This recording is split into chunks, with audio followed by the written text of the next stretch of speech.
উজ্জ্বলের কথায় খুশি হলো ইয়াশ। হেসে বিদায় জানালো ওকে। আজ আবারও উজ্জ্বলের মনে পড়ল সেদিনের কথা।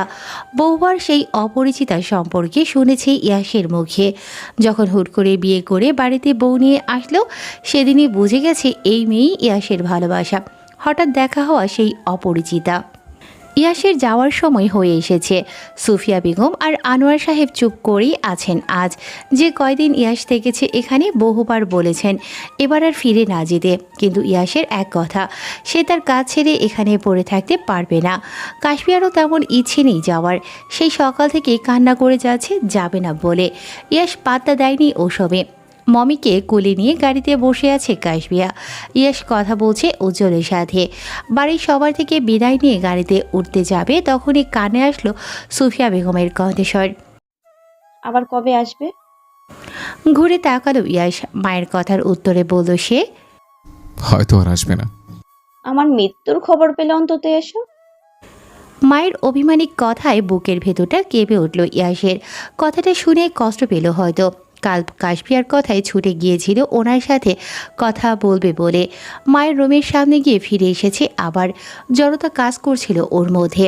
মাকে কি ওকে দূরে ঠেলে দেবে নাকি বুকে টেনে নেবেন, এসব প্রশ্নই বারবার ঘুরছিল মাথায়। তখন তো ইয়াশ ফিরে আসলো, কিন্তু এখন ইচ্ছে করছে ওনার সাথে কথা বলতে। সব মান অভিমানের দেয়াল ভেঙে ছোট্টবেলার মতো জাপটে ধরতে ইচ্ছে করছে মাকে। ছেলের থেকে কোনো উত্তর আসবে না জানেন সুফিয়া বেগম, তাই আশাও করেননি। সবাইকে গেটের সামনে রেখেই চলে যাচ্ছিলেন উনি। দুই এক পা বাড়াতেই কানে আসলো ইয়াশের কণ্ঠস্বর। আম্মু। দ্রুত মাথা ঘুরিয়ে তাকালেন সুফিয়া বেগম। ইয়াশের মুখে কতদিন পরে শুনলেন আমু ডাক। কোনো বিরক্তি নেই ওর চোখে মুখে। মায়ের প্রতি একটা স্নেহ আর ভালোবাসা প্রকাশ পাচ্ছে কেবল। সুফিয়া বেগম নিজেকে সামলে নিলেন, বললেন ইয়াশকে, কিছু বলবে? উপন্যাস মাথা নাড়ল ইয়াশ, যার উত্তর হ্যাঁ। সুফিয়া বেগমের চোখ দুটো ছলছল করে উঠল। মনে হচ্ছে চোখের সামনে সেই ছোট্ট ইয়াশকে দেখছেন তিনি। এগিয়ে গেলেন সুফিয়া বেগম, বললেন ইয়াশকে, কি বলবে বলো। আমি তোমাকে অনেক ভালোবাসি আম্মু। সুফিয়া বেগমের চোখ বেয়ে দুফোঁটা পানি গড়িয়ে পড়ল। তখনই দৌড়ে গিয়ে ইয়াশকে জড়িয়ে ধরে বললেন কান্নারত কণ্ঠে, আমিও তোমাকে ভালোবাসি বাবা, অনেক মিস করি তোমাকে। আমার ভুল ছিল ইয়াশ, তুমি মায়ের প্রতি আর রাগ করে থেকো না। তুমি আমার প্রতি রাগ করে থাকলে আমি মরেও যে শান্তি পাবো না বাবা। কাশপিয়া তত সময়ে নেমে এসে দাঁড়িয়েছে ইয়াশের পাশে। কিছুক্ষণ আগের মন খারাপ চলে গেছে নিমিষেই। আফিয়া আর উজ্জ্বলও দাঁড়িয়ে আছে পাশে। ইয়াশ আর সুফিয়া বেগমের সম্পর্কটা ভালো হয়েছে দেখে খুশি হয়েছে ওরাও। গাড়িতে উঠে বসলো ইয়াশ আর কাশপিয়া। সবাইকে বিদায় জানিয়ে চলে গেল নিজেদের গন্তব্যে। ইয়াশরা লন্ডন ব্যাক করেছে আজ 1 সপ্তাহ হতে চলল। প্রতিদিনই কথা হয় বাড়ির মানুষদের সাথে। ইয়াশও কথা বলে ওর মায়ের সাথে। সবটা ঠিকঠাক হয়ে গেছে দেখে ভালোই লাগছে কাশফিয়ার রেজাল্ট এসেছে বেশ অনেক দিন হলো। পড়াশোনাতে ও এতটা ভালো না হলেও একেবারে খারাপ না, যথেষ্ট ভালো রেজাল্ট এসেছে। এখানকার যে কোনো ভালো ভার্সিটিতেই ভর্তি হওয়া যাবে। মাঝখানে ইয়াশ কাশফিয়ার ঝগড়া ঝামেলার জন্য খেয়ালই করেনি এই বিষয়টা। তবে আজ একটু নিশ্চিন্ত হলেও ইনায়ার সাথে কথা বলে কৌশিক নাকি কোনো একটা ভালো ভার্সিটিতে ভর্তি করিয়ে দিয়েছে কাশফিয়াকে। ব্যস্ততার জন্য ভার্সিটির সম্পর্কে তেমন কোনো তথ্যই নেওয়া হয়নি ইয়াশের।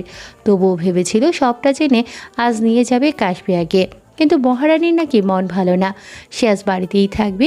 ইয়াশও জোর করল না আর চলে গেল নিজের কাজে। মনোযোগ দিয়ে ক্লাস নিচ্ছে ইয়াশ।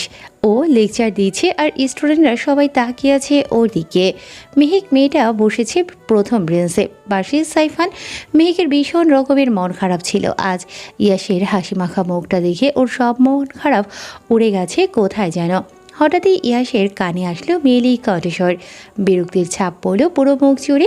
কেউ ডেকে বলছে ইয়াশকে, may I come in sir? বইয়ের দিকে মুখ রেখেই উত্তর দিল Yash, no, you're late, stand there. Saifan একবার তাকালো দরজার সামনে দাঁড়িয়ে থাকা মেয়েটার দিকে, পরে আবার ইয়াশের দিকে তাকিয়ে কিছু বলতে নিলে থামিয়ে দিল মেহেক। সাইফান তো চুপ করলো, কিন্তু বাকি স্টুডেন্টগুলো, বিশেষ করে ছেলেগুলো তাকিয়েছিল দরজার সামনে দাঁড়িয়ে থাকা মেয়েটার দিকে। বিরক্ত হলো ইয়াশ। সবাইকে ধমক দিতেই আবারও মনোযোগ দিল ক্লাসে। না চাইতেও ইয়াসের চোখ গেল মেয়েটার দিকে। চমকালো সে। ইয়াসের উপমা এখানে, এই ভার্সিটিতেই কি ভর্তি হয়েছে? তবে সব ছেড়ে ইয়াসের মাথায় ঘুরপাক খেতে লাগলো। সবগুলো ছেড়ে একটু আগে ওভাবে তাকিয়ে ওর উপমাকেই দেখছিল। কথাটা ভাবনায় আসতেই রাগে মুখের ভাবভঙ্গি পরিবর্তন হয়ে গেল ইয়াসের। দ্রুত ক্লাস থেকে বেরিয়ে কাশফিয়ার হাত টেনে নিয়ে গেল এক পাশে।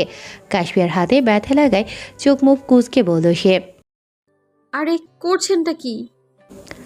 ইয়াস ছাড়ল না কাশফিয়ার হাত, আরও শক্ত করে ধরে বলল মেজাজ দেখিয়ে। কেন এসছে এখানে? পড়বো বলে। আমি পড়বো না বলায় আপনিই তো বললেন অশিক্ষিত বউয়ের সাথে সংসার করবেন না। তোমাকে এত পড়তে হবে না উপমা, কোনো দিকে না তাকিয়ে এক্ষুনি বাসায় যাবে। কাশফিয়ার হাসি মুখটা চুপসে গেল মুহূর্তেই। গাল ফুলিয়ে তাকিয়ে রইল অন্যদিকে। কাশফিয়াকে দাঁড় করিয়ে রেখে ক্লাসে গেল ইয়াস। মিনিট কয়েক পরে আবারও ফিরে আসলো সে। ওর হাত টেনে নিয়ে গেল নিজের অফিসে, চেয়ারে বসিয়ে রেখে চোখ মুখ শক্ত করে বলল, আমি ক্লাস শেষ করে ফিরে না আসা পর্যন্ত এখানে বসে থাকবো। এক পাও যদি নাড়িয়েছ, পাক কেটে ফেলবো বলে দিলাম। এভাবে ধমকালে আমি এক্ষুনি বেরিয়ে যাব। ওসব সব সময় এভাবে বকুনি না দিয়ে চুমুটুমু তো দিতে পারেন, তাই না? নিরামিষ লোক একটা। ইয়াস প্রথমে রেগে তাকালো কাশফিয়ার দিকে। কাশফিয়া ভাবলো ভুল করেছে সে।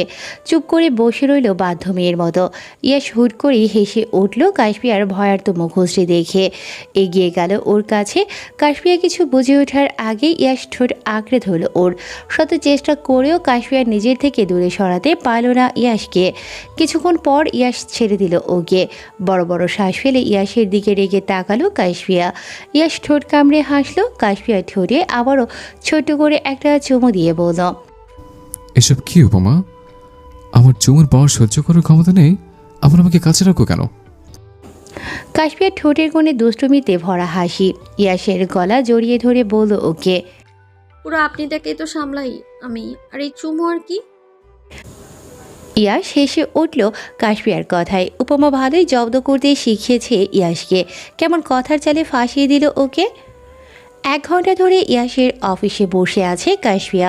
বিরক্ত হচ্ছে সে, আর বসে থাকতে পারবে না এখানে। এই ভেবে উঠে দাঁড়িয়েছিল চলে যাবে বলে। তখনই দরজার সামনে দাঁড়িয়ে থাকা ইয়াসকে দেখল। 2 হাত বুকে ভাঁজ করে দরজার সাথে হেলান দিয়ে দাঁড়িয়ে আছে ইয়াস। রেগে তাকিয়ে আছে কাশফিয়ার দিকে। ইয়াসের এমন রাগান্বিত চেহারা দেখে দ্রুত চেয়ারে বসে পড়ল কাশফিয়া। তাকিয়ে রইল মেঝের দিকে। ইয়াস হেঁটে আসলো ওর কাছে। কথা না বলে হাতটা ধরে নিয়ে গেল বাইরে। কাশফিয়া বসে আছে ইয়াসের মার্সিডিজ কারটাতে। ইয়াস গেটের সামনে দাঁড়িয়ে কথা বলছে অন্য এক প্রফেসরের সাথে। কথা শেষ হলে চলে আসবে এমন সময় মেঘ ছুটে এসেছে কোথা থেকে। ইয়াসের সামনে দাঁড়িয়েছে সে। ইয়াসা বিরক্ত হলো। চলে যেতে নিলেই বলল মেহেক, চলে যাচ্ছেন কেন স্যার? আমি তো আপনার সাথে কথা বলতে আসলাম। আমি তোমার কথা শুনতে চাই না মেহেক, জাস্ট লিভ নাও। বলেছি না আমার সামনে আসবে না। ইয়াস চলে যাচ্ছিল। দ্রুত গিয়ে ওর পথ আটকালো মেহেক। ইয়াস পাতা দিল না তেমন, চলে যাচ্ছিল নিজের মতো করেই। মেহেক ওর যাওয়ার পানে তাকিয়ে বলল, আমি আপনাকে পছন্দ করি স্যার। ওই মেয়ের মধ্যে কি এমন আছে যে আমার মধ্যে নেই? আমাকে আপনি বলুন, আপনার কেমন মেয়ে ভালো লাগে? আমি চেষ্টা করবো ওরকম হবার। সাইফান দৌড়ে এসেছে মেহেকের পিছু পিছু। ওর পাগলামিতে বিরক্ত হচ্ছে সাইফান। ধমক দিয়ে বলেছে ওকে, আরে ক্রেজি, স্যার বিবাহিত, তুই জানিস না? চুপ কর সাইফান, তুই জানিস না আমি ওনাকে ভালোবাসি? এটাকে ভালোবাসা বলে না মেহেক, অন্যায় করছিস তুই। কিছুক্ষণ তর্কাতর্কি হলো সাইফান আর মেহেকের মধ্যে। সাইফানের চোখ গেল সামনে দাঁড়িয়ে থাকা ইয়াসের দিকে। চোখে মুখে রাগের আভাস ওর। কখন এসে ওদের সামনে দাঁড়িয়েছে দুজনের কেউই তা খেয়াল হয়নি। সাইফান প্রচণ্ড ভয় পায় ইয়াসকে। ওর রাগ কেমন সেটাও অজানা নয়। মেহেকও সামান্যভাবেই ভয় পায় ইয়াসকে। তবে আজ ওর কি হলো কে জানে। পরিস্থিতি স্বাভাবিক করতে সাইফান আমতা আমতা করে জিজ্ঞেস করলো, কিছু বলবেন স্যার? ইয়াস তাকালো গাড়িতে বসে থাকা কাশফিয়ার দিকে। মনোযোগ দিয়ে ইয়াসের ফোন ঘাটছে সে। এখানে এত সময় কি হলো না হলো কিছুই হয়তো কানে যায়নি কাশফিয়ার। যাবেই বা কী করে? ওদের থেকে গাড়ির দূরত্ব একটু বেশি। ইয়াস কাশফিয়ার দিক থেকে চোখ সরিয়ে মেহেকের দিকে তাকালো, বলল ওকে, প্রথমত তুমি আমার স্টুডেন্ট, এর বেশি কিছুই নয়। বারবার আমি তোমাকে ক্ষমা করব না মেহেক। নেক্সট টাইম এমন ভুল করলে আমি তোমাকে পানিশ করব। ইয়াস ওর গাড়িটার দিকে ইশারা করে বলল আবারও, অ্যান্ড লিসেন, ওই যে দেখছো গাড়িতে বসে থাকা মেয়েটা, সে আমার ওয়াইফ, আমার ভালো থাকার কারণ। পুরো দুনিয়ার কাছে হেরে গিয়ে ক্লান্ত হলে একমাত্র ওর কাছে গিয়ে আমি শান্তি খুঁজে পাই। ইয়াসের ভালোবাসা পাওয়ার যোগ্যতাও কেবল তার উপমারই আছে। তুমি কেন মেহেক? পৃথিবীর কেউই আমার উপমার মতো হতে পারবে না, হলেও তার প্রতি আমার ভালোবাসা জন্মাবে না। মেহেক হয়তো বুঝলো সে ভুল করেছে। চুপ করেই প্রতিটা কথা শুনল ইয়াসের। ছোট্ট করে সরি বলল ইয়াসকে। ইয়াস শুনেছে কিনা সন্দেহ। ওদেরকে ওখানে রেখেই চলে গেছে সে। ইয়াসের যাওয়ার দিকে তাকিয়ে সাইফান মুচকি হেসে বিড়বিড় করে বলছে, ভালোবাসলে তো এইভাবেই বাসতে হয়। রাত প্রায় 12টার কাছাকাছি। কাশফিয়ার শরীরটা আজ খারাপ লাগছে। সকাল থেকেই বমি হচ্ছে। ইয়াসকে বুঝতে দেয়নি কিছুই। বুঝলেই তো এই রাতে বিরাতে নিয়ে যাবে হসপিটালে। ইয়াস বসে আছে সোফায় শুয়ে থাকতে আর ভালো লাগছে না কাশফিয়ার। বিছানা থেকে উঠে কাভারটা খুলেছে। কতগুলো জামা কাপড় বের করে বিছানায় ফেলেছে। একটা একটা করে গায়ে লাগিয়ে দেখছে আয়নার সামনে গিয়ে ওকে কেমন লাগছে। সব কিছুই করছে ইয়াসের মনোযোগ নিজের দিকে আনবে বলে, কিন্তু এই ইয়াস তো ল্যাপটপে মুখ গুজে আছে, একবারও তাকাচ্ছে না কাশফিয়ার দিকে। বিরক্ত হয়ে ইয়াসের সামনে গিয়ে দাঁড়ালো কাশফিয়া। বলল ওকে। শুনুন, নিজের কাছে ব্যস্ত থেকেই উত্তর দিল ইয়াস। বলুন। আমি আগে থেকে অনেকটা মোটা হয়ে গেছি, তাই না? ইয়াস তাকালো কাশফিয়ার দিকে। পা থেকে মাথা পর্যন্ত ভালোভাবে পর্যবেক্ষণ করলো ওকে। মুস্কি হেসে বলল, কই না তো, তুমি আগের মতোই সুন্দর। হ্যাঁ, আমি আগে থেকে অনেকটাই মোটা হয়েছি। ভালো করে দেখুন। আরেকটা জিনিস কি জানেন? না বললে জানবো কি করে? আমার না ইদানিং অনেক টক খেতে ইচ্ছে করে, এনে দেবেন? ইয়াস ল্যাপটপের দিকে চোখ রেখে আস্তে করে বলল। এনে দেব।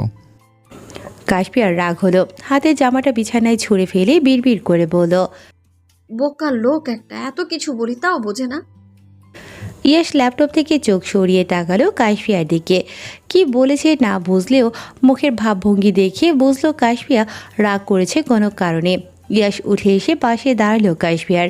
পেছন থেকে জড়িয়ে ধরে বলল ওকে, কি হচ্ছে উপমা? কি হবে? কিছুই হয়নি, ছাড়ো না আমায়। ছাড়বো না। তোমার না বাবু চাই? কাশফিয়া ঘুরে তাকালো ইয়াসের দিকে। ওর বুকে হাত রেখেই মিষ্টি হেসে বলল, চাই তো। ইয়াস এসে কাশফিয়ার কানের কাছে গেল, ফিস ফিস করে বলল ওকে, তাহলে তো পালে পালে করছো কেন? চলো বাবু আনার প্রসেস শুরু করি। Are you ready? কাশফিয়া হাসলো। দু হাত দিয়ে গলা আঁকড়ে ধরলো ইয়াসের। ইয়াস একটু একটু করে এগিয়ে যাচ্ছিল ওর দিকে। তখনই কাশফিয়ার গাটা গুলিয়ে উঠল। ইয়াসের থেকে নিজেকে ছাড়িয়ে দ্রুত ছুটে গেল ওয়াশরুমে। কি হলো বুঝতে না পেরে ওর পিছু পিছু গেল ইয়াসও। মাথাটা ঘুরছে কাশফিয়ার, পেটে যা ছিল উগলে দিয়েছে সব। টাল সামলাতে না পেরে পড়ে যেতে নিলে দু হাতে আগলে নিয়েছে ইয়াস। কাশফিয়া এমন অবস্থা দেখে চিন্তা হলো ওর। সময় নষ্ট না করে ওকে কোলে তুলে নিয়ে গেল বিছানায়। উদ্বিগ্ন হয়ে বলল বারবার, উপমা কি হচ্ছে তোমার? শরীর খারাপ লাগছে? নিভু নিভু চোখে ইয়াসের চিন্তিত মুখটার দিকে তাকিয়ে উত্তর দিল কাশফিয়া, ঠিক আছি। না না, তুমি ঠিক নেই, তুমি অসুস্থ উপমা। আমাকে আগে বলোনি কেন তোমার শরীর খারাপ লাগছে? কথাগুলো বলে ইয়াস দ্রুত উঠে দাঁড়ালো। ফোন খুঁজে নিয়ে এলো কাউকে কল দেবে বলে। কাশফিয়ার বসতে বাকি নেই, ডাক্তার ডাকতে চাইছে ইয়াস।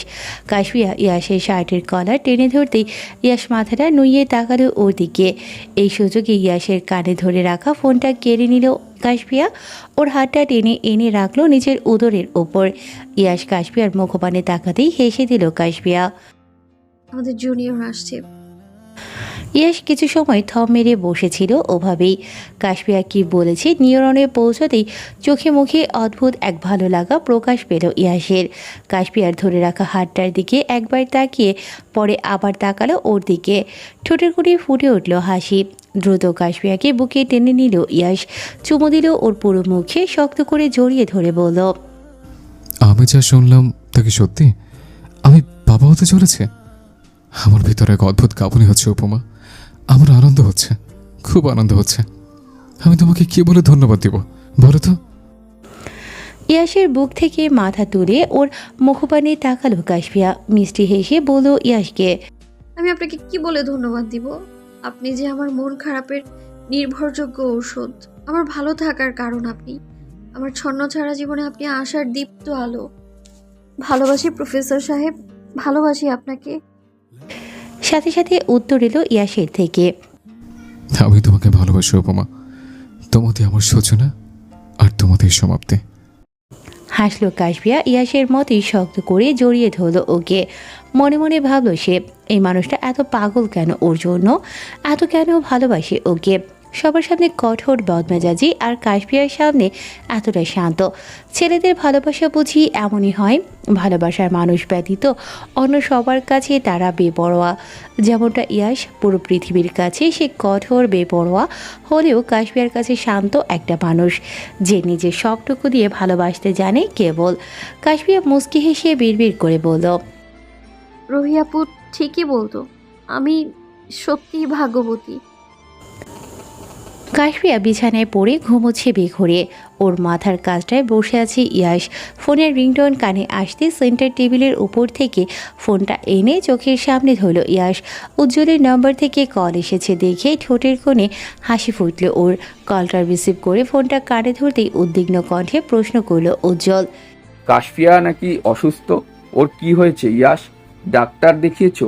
চিন্তার কিছু নেই তো? হ্যাঁ দেখিয়েছি, চিন্তার কিছুই নেই। চিন্তার কিছু নেই মানে? তোমার আপু তো বলল অসুস্থ, কি হয়েছে বুঝিয়ে বলো। ইয়াস হাসল, মাথার চুলগুলো ঠেলে পেছনের দিকে সরালো, আস্তে করে বলল উজ্জ্বলকে। You are going to be an uncle. Ujjwal উৎফুল্ল হয়ে বলল সাথে সাথে, রিয়ালি? আমি ঠিক শুনলাম? তুমি একদম ঠিক শুনেছ। সুখবর পেয়ে খুশি হলো উজ্জ্বল, তবু ইয়াসকে লজ্জা দিতে বলল, কিন্তু ইয়াস, তুমি না বললে তোমার বউ ছোট, ওকে বড় হওয়ার সময় দিলে না যে? বাসায় সে জুনিয়রকে নিয়ে আসার ধাপ তো সে আগেই অতিক্রম করে ফেলেছে। আমার সামনে নিরামিষ সেজে ভাব দেখাচ্ছে, তাই না? আমার সামনে নিরামিষ সেজে ভাব দেখাতে, তাই না? কি করব বলো, সামনে ভাজা মাছ রেখে লোভ সামলাতে পারে কেউ? বউ ছোট তো কি হচ্ছে, আমি ওকে পেলে বসে বড় করে নেব। লজ্জা না দিয়ে অভিনন্দন চা। নিজের কাজে ব্যর্থ হলো উজ্জ্বল, মুখে হাসি টেনে বলল ইয়াসকে, অভিনন্দন ইয়াস। কলটা কাটো, বাড়ির সবাইকে এক্ষুনি জানিয়ে আসি খুশির খবরটা। ইয়াস কলটা কেটে দিল, জানতো উজ্জ্বলের রিয়াকশন এমনই হবে। ফোনটা হাত থেকে রেখে কাশপিয়ার পাশে বসলো ইয়াস। ওর প্যাটের উপর থেকে কাপড়টা সরিয়ে কাপা কাপা হাতে স্পর্শ করলো ইয়াস। ইয়াসের ঠোঁটের কোণে হাসি খেলে গেল মুহূর্তেই। এ কেমন অনুভূতি হচ্ছে ওর? মনে হচ্ছে পৃথিবীর সব সুখ ইয়াসের কাছেই। বাবা হওয়ার অনুভূতি কি তবে এমনই? আবারও রিংটোন বেজে উঠল ইয়াসের ফোনে। ভাবলো উজ্জ্বলে কল দিচ্ছে, কিন্তু ফোনটা হাতে নিতেই সাইফানের নামটা ভেসে উঠল ফোনের স্ক্রিনে। ইয়াস প্রথমে রিসিভ না করলেও বারবার কল আসায় বিরক্ত হয়ে রিসিভ করল। ও কিছু বলবে তার আগেই ভয়ার্ত কণ্ঠে বলল সাইফান, স্যার আমি সাইফুন বলছি। হ্যাঁ আমি চিনেছি। কি হচ্ছে সাইফান? Are you okay? কোনো সমস্যা হয়েছে? হ্যাঁ বিরাট বড় সমস্যা হয়েছে স্যার। কি হয়েছে? আপনি এক্ষুনি মেহেকদের ফ্লাইটে আসুন স্যার, আপনার সাথে কথা বলতে চাইছে। কপালে ভাঁজ পড়ল ইয়াসের, সাথে বিরক্তির ছাপ পড়ল চোখে মুখে। সাইফানকে যথেষ্ট ম্যাচিউরড বলেই জানে ইয়াস, তবে আজ কেন মেহেকের সাথে তাল মেলাচ্ছে সাইফান? নিশ্চয়ই ওকে বিভ্রান্ত করতে এসব বলছে সাইফান। ইয়াস কলের লাইন কেটে দিতে চাইলে আবারও ভেসে আসলো সাইফানের কণ্ঠস্বর, I am not joking sir, Mehak আপনার সাথে কথা বলতে চাইছে। ওর বাসা ভর্তি পুলিশের লোক, কেবল আপনি আসবেন বলেই বসে আছে। ইয়াস চিন্তায় পড়ল সাইফানের কথা শুনে। মেহেক মেয়েটা ওকে পছন্দ করে, এটা অজানা নয় ইয়াসের। তখনকার ঝামেলার কথাটাও মনে আছে স্পষ্ট। মেহেকের আব্বুর সাথেও ইয়াসের সম্পর্ক তেমন ভালো না, তার উপর কৌশিকের অ্যাক্সিডেন্টের কারণও ও নিয়ে। লোকটার সাথে ওর সম্পর্ক যেমনই হোক, মেয়েটা শান্তশিষ্ট আর ভালো। ইয়াসকে রেসপেক্ট করে সে। আজকের বিষয়টা তেমন পাত্তা দেয়নি ইয়াস। এই বয়সে ছেলেমেয়েরা এমন করে। বুঝিয়ে বলে আবার ঠিক ভুল বুঝে যায় তারা, যেমনটা মেহেক বুঝেছে। হুট করে মাথায় আসলো ইয়াসের, মেহেকদের বাড়ি ভর্তি পুলিশ, কথাটা বা কেন বলল সাইফান? তবে কি কোনো বিপদ হলো? কথাটা ভেবে ইয়াস বেরিয়ে গেল বাড়ি থেকে। যাওয়ার আগে সার্ভেন্টকে বলে গেল কাশফিয়ার খেয়াল রাখতে। ফ্ল্যাটের দরজাটা ঠেলে ভেতরে প্রবেশ করলো ইয়াস। রুমে মানুষের ভিড় জমেছে, কাউকে ঘিরে রেখেছেন সবাই মিলে। ইয়াস আস্তে আস্তে ভিড় ঠেলে ভেতরে গিয়ে ঢুকলো। সামনের দৃশ্য দেখে ফর্সা মুখটা ঢেকে গেল অন্ধকারে। রুমের এক করে গুটিসুটি মেরে বসে আছে মেহেক। এক ধ্যানে তাকিয়ে আছে মেঝেতে পড়ে থাকা ওর আব্বু সালমান চৌধুরীর রক্তাক্ত শরীরটার দিকে। লোকটা হয়তো মারা গেছে, দেখে তাই মনে হচ্ছে ইয়াসের। কিন্তু ওনাকে এমন নৃশংসভাবে মারল কে? ইয়াস দাঁড়িয়ে আছে আগের অবস্থাতেই। মেহেক মুখ তুলে তাকালো ওর দিকে। এত সময়ে এখনই বোধ হয় নড়াচড়া করল ও। এতক্ষণ ফ্ল্যাট ভর্তি লোকজন, পুলিশ অফিসাররা একটা কথাও বলাতে পারেনি ওকে দিয়ে। ঝড়গ্রস্তুর মতো বসেছিল এক জায়গাতেই। একবার শুধু সাইফানকে বলেছে ইয়াসের সাথে কথা বলতে চায় সে। ইয়াসকে দেখে কষ্ট করে হাসলো মেহেক। উঠে দাঁড়ালো সে, ইয়াসের সামনে এসে দাঁড়িয়ে বলল ওকে, আমি আব্বুকে খুন করতে চাইনি স্যার। কীভাবে যেন গুলোটা বেরিয়ে গিয়েছে, আমি জানি না কিভাবে হলো। সত্যি আমি জানি না। ইয়াসের থেকে কিছু দূরেই দাঁড়িয়ে আছে সাইফান আর ওর সাথে পুলিশের পোশাক পরিহিত লোকগুলো। ওনারা চোখের ইশারায় কিছু বললেন ইয়াসকে। ইয়াস হয়তো বুঝলো ওনাদের ইশারার মানে। একে একে রুম থেকে বেরিয়ে গেলেন সবাই, রইল কেবল সাইফান আর ইয়াস। সাইফান মেহেককে নিয়ে বসালো সোফায়, পাশে গিয়ে বসলো ইয়াস আর সাইফান নিজে। মেহেক ভয় পেয়ে আছে, কান্না করতে করতে চোখ মুখ ফুলে গেছে ওর। তাকানো যাচ্ছে না মুখটার দিকে। ওর এমন অবস্থা দেখে সেন্টার টেবিলে রাখা পানির গ্লাসটা মেহেকের সামনে এনে ধরল ইয়াস। বলল ওকে, শান্ত হ মেহেক, কি হয়েছে আমাকে বুঝিয়ে বলো। মেহেক শান্ত হলো কিছুটা। পানির গ্লাস হাতে নিয়ে ঢকঢক করে পানি পান করলো সে।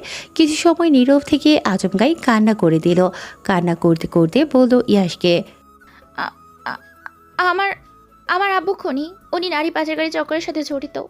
ওনার বন্ধুর সাথে ফোনে কথা বলছিলেন, আমি পেছনে দাঁড়িয়েছিলাম। তখন আমি নিজের কানে শুনিয়েছি আমার আম্মুকে উনি নিজের হাতে মেরেছেন। সেদিন ক্যাফেতে আপনাকে মারার জন্য লোক পাঠিয়েছিলেন। আমি জেনে ফেলেছি সব। আমাকেও আব্বু মেরে ফেলতে চেয়েছিলেন। তো তখনই কি হলো মেহেক? আমি রিভলভারটা হাতে নিয়ে আব্বুর দিকে তাক করলাম। উনি ওটা কেড়ে নিতে চাইলেন আমার থেকে। জড়াজড়িতে কখন যে আমার হাত থেকে গুলি বেরিয়ে গেছে আমি নিজেও বুঝতে পারিনি। আমি আব্বুকে মারতে চাইনি, বিশ্বাস করুন। কিন্তু আমার কোনো আফসোস নেই। ওইসব অমন খুনির সন্তান হয়ে বেঁচে থাকার চেয়ে মৃত্যু ভালো আমার জন্য। মেহেকের আব্বুর সাথে কৌশিকের ব্যাপারটা নিয়েই ঝামেলা হয়েছিল ইয়াসের। কিন্তু তার জন্য যে কেউ কাউকে মারতে চাইবে ধারণাতেও ছিল না ওর।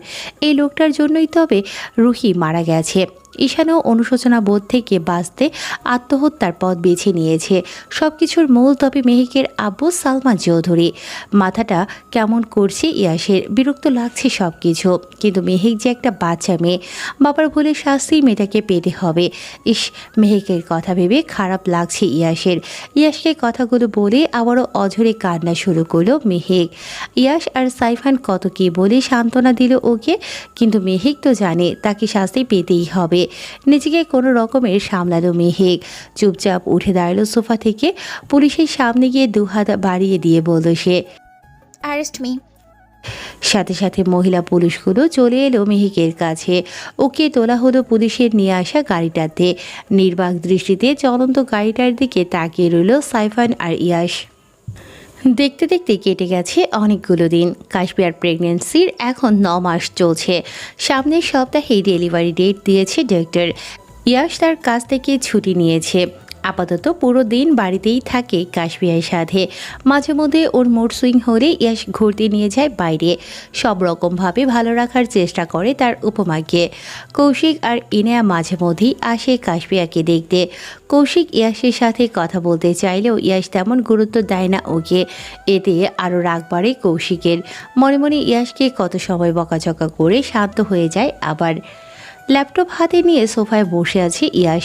কাশপিয়া ওর কোলে বসে আছে, কাঁধে মাথাটা রেখে নিশ্চিন্তে ঘুমোচ্ছে সে। কাশপিয়ার পেট বড় হওয়ায় নড়াচড়া করতে কষ্ট হয় এখন। বাথরুমে গেলেও ইয়াশ নিয়ে যায় হাত ধরে, দাঁড়িয়ে থাকে দরজার সামনে, ওকে একা ছাড়ে না কোনোভাবেই। এই যে এখন কাজ করছে, জোর করেই নিজের কোলে বসিয়ে রেখেছে ওকে। ল্যাপটপের থেকে চোখ সরিয়ে কাশপিয়ার দিকে তাকালো ইয়াশ, দেখে নিল সজাগ ও কিনা। ঘুমিয়ে পড়েছে দেখে দেরি করলো না, আর কোলে তুলে বিছানায় শুইয়ে দিল ওকে। ইয়াশ উঠে চলে যেতে চাইলে বাধা দিল কাশপিয়া। পেটে হাত দিয়ে উঠে বসতে চাইলে ইয়াশ চিন্তিত কণ্ঠে জিজ্ঞেস করলো ওকে, কি হলো উপমা? কোথাও কষ্ট হচ্ছে? আমাকে বলো।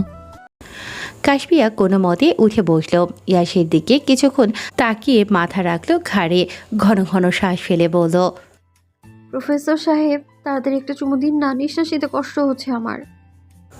ইয়াশ প্রথমে ভেবেছিল কাশপিয়ার পেন উঠেছে, কষ্ট হচ্ছে ওর, কিন্তু এখন বুঝতে বাকি নেই বউ ওর দুষ্টুমি করছে। কি আর করবে ইয়াশ, একমাত্র বউয়ের কথা ফেলবে কি করে। কথা না বলে কাশপিয়াকে জড়িয়ে ধরল সে, আলতো করে নিজের ঠোঁট ছুঁইয়ে দিল ওর পুরো মুখে। কাশপিয়া খামচে ধরেছে ইয়াশের মাথার চুলগুলো। বিরক্ত হলো ইয়াশ, গম্ভীর কণ্ঠে বলল কাশপিয়াকে, ছিঁড়ে ফেল আমার মাথার চুলগুলো সব। কাশপিয়ার রাগ হলো ইয়াশের কথায়, বুকে ঘুষি মেরে বলল, ধুর, আনরোমান্টিক লোক একটা। রোম্যান্সের সময় বউরা এমন করেই মুভিতে দেখেন না আপনি? ইয়াশ মাথায় হাত ঠেকিয়ে বসে রইল ওখানেই। ইয়াশ চুপ করে বসে আছে, তাও এমন ভঙ্গিতে। কাশপিয়ার মনে হলো শরীর খারাপ করেছে ওর। ইয়াশের গাড়ে মুখে হাত দিয়ে উদ্বিগ্ন হয়ে জিজ্ঞেস করল, কি হয়েছে আপনার? ইয়াশ একদিনে তাকিয়ে আছে কাশপিয়ার মুখটার দিকে, ঘন ঘন নিঃশ্বাস ফেলছে ক্রমাগত। কাশপিয়া আর ইয়াশের ঠোঁট দ্বয়ের দূরত্ব খুব একটা বেশি নয়। এই দূরত্ব কমিয়ে দিতে সময় নিল না ইয়াশ। আঁকড়ে ধরল কাশপিয়ার গোলাপ রাঙা ঠোঁট দুটো। শত চেষ্টা করেও ইয়াশকে নিজের থেকে সরাতে পারল না কাশপিয়া। কিছুক্ষণ পর ইয়াশ ছাড়ল ওকে, ভেজা ঠোঁটে আঙুল ছুঁয়ে বলল মাদকতা মিশ্রিত কণ্ঠে, এত কাছে এসো না উপমা, আমি কন্ট্রোলেস হয়ে গেলে বেবির ক্ষতি হবে। রাগে ফুঁসছে কাশপিয়া। ইয়াশের কাজে বিরক্ত সে, চুমু দিতে বলেছিল কিন্তু এভাবে দম আটকে মরে যাচ্ছিল আরেকটু হলে। ইয়াশ আবারও কাশপিয়ার কাছে আসতে চাইল, আলতো করে ওর বুকে ধাক্কা দিয়ে বলল কাশপিয়া, সরুন তো, আরেকটু হলে দম বন্ধ করে মেরে ফেলেছিলেন আপনি আমায়। আপনার এসব লুচ্চামো দেখে আমার বাচ্চাটাও পেট থেকে পেকে বেরোবে। আমি লুচ্চামি করি? তাছাড়া কি? তুমিই তো চুমু খেতে চাইলে উপমা। চুমু দিতে গিয়ে কন্ট্রোলেস হয়ে গেলে আমার কি দোষ বলো? লোভ তো দেখালে তুমি নিজেই। ইয়াশের কথার চালে আটকা বলল কাশপিয়া। কথা কাটাতে বলল সে, আর কত লজ্জা দিবেন আমায়? সরুন এবার, ঘুম পাচ্ছে আমার। ইয়াশ নইল না এক চুলো। কাশপিয়ার কথায় ঠোঁট কামড়ে হাসল সে।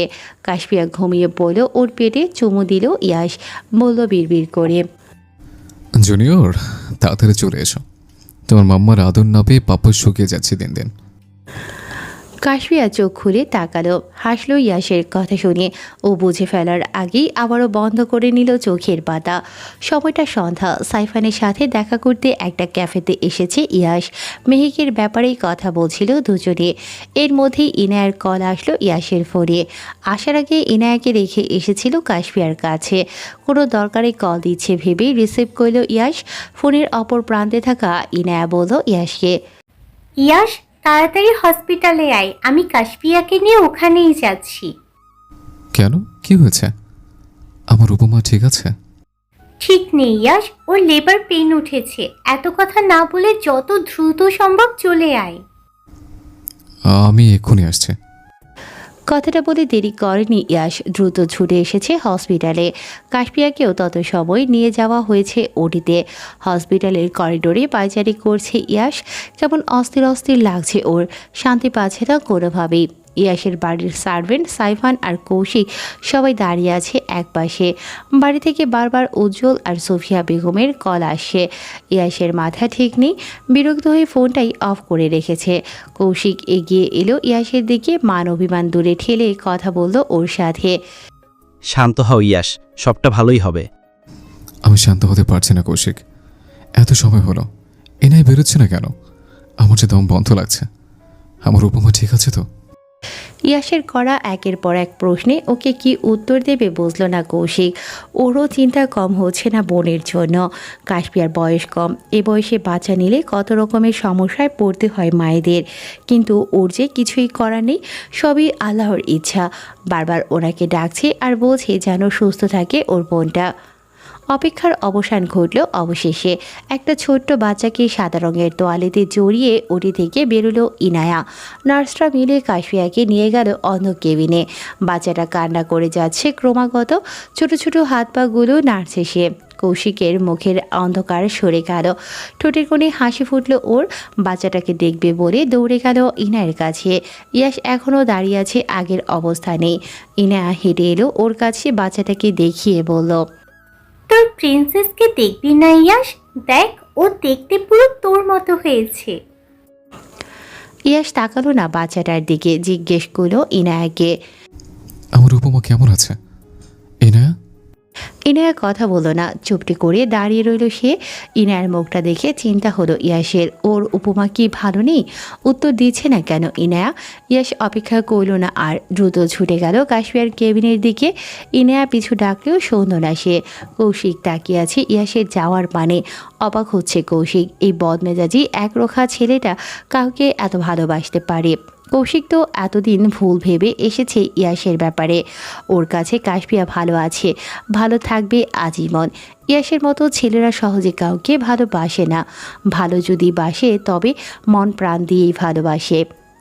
বেডে শুয়ে থাকা কাশফিয়ার হাতটা শক্ত করে ধরে রেখেছে ইয়াস। এত সময় হলো সেন্স ফিরছে না কাশফিয়ার। ইয়াসকে অন্য কোনো ভালো হসপিটালে নিয়ে যেতে চাইলে মানা করেছেন ডক্টররা। শরীর দুর্বল, তাই জ্ঞান হারিয়েছে, এটা বলেই বুঝিয়েছেন ওকে। এখনও বাচ্চার মুখ দেখেনি ইয়াস। ওর যে চিন্তা হচ্ছে উপমার জন্য। কেমন পাগল পাগল লাগছে নিজেকে। কাশফিয়ার বন্ধ করে রাখা দু চোখের পাতায় চুমু দিল ইয়াস। হাতটা ধরে রাখলো আগের মতো করেই। প্রায় অনেক সময় পর চোখ খুলে তাকালো কাশফিয়া। চোখ খুলতেই ইয়াসকে দেখল সে। শরীরে সব অসুস্থতা ক্লান্তি কোথায় যেন মিলিয়ে গেল ইয়াসের মুখটা দেখে। ইয়াস এখনও ধরে রেখেছে কাশফিয়ার হাতটা, চুমু দিচ্ছে বারবার। কাশফিয়া হাসলো, আস্তে করে বলল ইয়াসকে। কাশফিয়ার কণ্ঠ কানে আসতেই দ্রুত মুখ তুলে ওর দিকে তাকালো ইয়াস। কাশফিয়ার হাসি মুখটা চুপসে গেল মুহূর্তেই। ইয়াসের চোখ ভিজে আছে কেন? কান্না করছে বুঝি? ভালো করে ইয়াসকে পর্যবেক্ষণ করলো কাশফিয়া। গায়ে থাকা শার্টের বুকের দিকে বোতামগুলো সব খুলে রাখা ওর। মাথার চুলগুলো এলোমেলো হয়ে আছে, মুখটা কেমন শুকিয়ে আছে। কাশফিয়ার বুঝতে বাকি রইল না ওর জন্য ইয়াসের চোখে মুখের এই অবস্থা। ইয়াস কাশফিয়ার দিকে কিছুটা ঝুঁকলেই ওর মুখ স্পর্শ করলো কাশফিয়া। বলল ইয়াসকে, কাঁদছেন কেন? আমি ঠিক আছি, দেখুন। ইয়াস কাশফিয়ার হাত ধরে চুমু দিল, আবারও বলল ওকে, কই কাছে না তো। মিথ্যে বলতে হবে না আর। আমাদের পুচকে কোথায়? দেখেছেন ওকে? কার মতো হয়েছে ও? ইয়াসের মনেই ছিল না বাচ্চার কথা। বউয়ের চিন্তায় এতটাই উদাসীন হয়ে পড়েছিল যে মেয়ের মুখটাও দেখেনি তখন। ইনায়া রুমে ঢুকলো, কোলে ইয়াস আর উপমার ছোট্ট প্রিন্সেস। ইনায়া হেঁটে এলো দুজনের কাছে, বাচ্চাটাকে কাশফিয়ার পাশে শুইয়ে দিয়ে অভিনন্দন জানালো দুজনকেই। ইয়াস মুচকি হেসে ধন্যবাদ জানালো ইনায়াকে। ইনায়া চলে গেল। ইয়াস তাকালো মেয়ের ছোট্ট মুখটার দিকে। ইস, কত মায়া মুখটাতে। ইয়াস চুমু দিল মেয়ের হাতে। বাচ্চা মেয়েটা কি বুঝলো কে জানে, বাবার স্পর্শ পেয়ে কান্না থামিয়ে দিল সে। কাশফিয়া তাকিয়ে আছে মেয়ের মুখের দিকে। গায়ের রং থেকে শুরু করে চোখ নাক সবই যেন ইয়াসের মতো।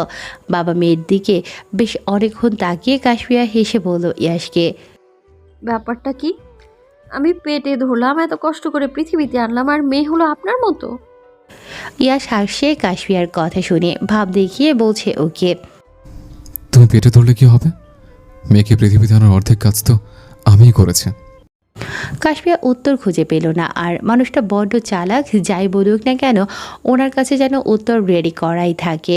ফোনের রিংটোন বেজে উঠল ইয়াসের। চোখের সামনে আনলে দেখল ওর আম্মু সুফিয়া বেগম কল দিয়েছেন।